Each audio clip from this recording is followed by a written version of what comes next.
दक्षिण सूडान में एक तेल टैंकर में हुए विस्फोट में 185 से ज्यादा लोगों की मौत हो गई और सैकड़ों लोग घायल हो गए। सरकार के मुताबिक यह हादसा बुधवार को राजधानी जुबा से करीब 250 किलोमीटर दूर मरीद के पास एक सड़क पर तब हुआ जब भीड़ टैंकर से तेल भरने की कोशिश कर रही थी। दक्षिणी सूडान के सूचना मंत्री माइकल माकुई के मुताबिक मरने वालों की तादाद बढ़कर 185 से ज्यादा हो गई है। इस हादसे को देखते हुए सूडान के राष्ट्रपति साल्वा कीर ने देश में 3 दिनों के राष्ट्रीय शोक का ऐलान किया है। पाकिस्तान के पेशावर में शुक्रवार को एयरबेस पर हुए हमले के बाबत पाकिस्तानी सेना के प्रवक्ता ने अपने बयान में कहा कि पेशावर सैनिक एयरबेस पर हमले की योजना अफगानिस्तान में बनी थी और आतंकी भी वहीं से आए थे।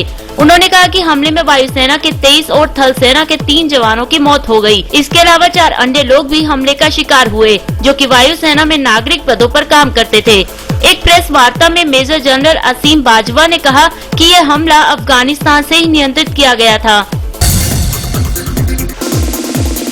चीन में शुक्राणु दानदाताओं को बढ़ावा देने के मकसद से स्पन बैंक आईफोन 6s जितनी रकम देने का प्रस्ताव दे रहे हैं। चेनजियांग टाइम्स के मुताबिक शंघाई का रेंजी अस्पताल उन बहुत से केंद्रों में से एक है जो शुक्राणु दानदाताओं को प्रोत्साहित करने के लिए एप्पल के ताज़ा आईफोन 6s देने के प्रस्ताव का इस्तेमाल कर रहा है। अखबार के मुताबिक अस्पताल ने इसके लिए ऑनलाइन पोस्ट में लिखा है कि अपने गुर्दे बेचने की कोई जरूरत नहीं है, आप आसानी से 6s हासिल कर सकते हैं।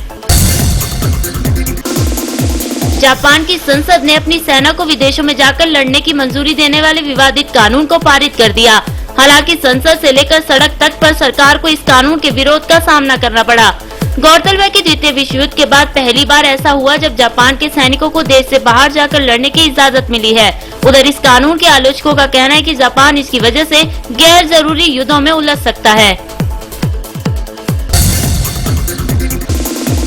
यूरोपीय देशों में शरण लेने के लिए समुद्री रास्ते से वहां पहुंचने की कोशिश में रिफ्यूजियों की जान गंवाने का सिलसिला थम नहीं रहा है।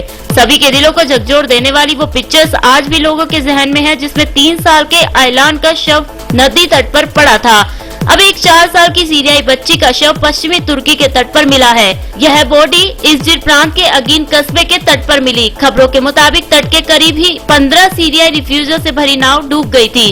गौरतलब है कि अभी भी यूरोपीय देश इस समस्या का कोई हल नहीं निकाल पाए।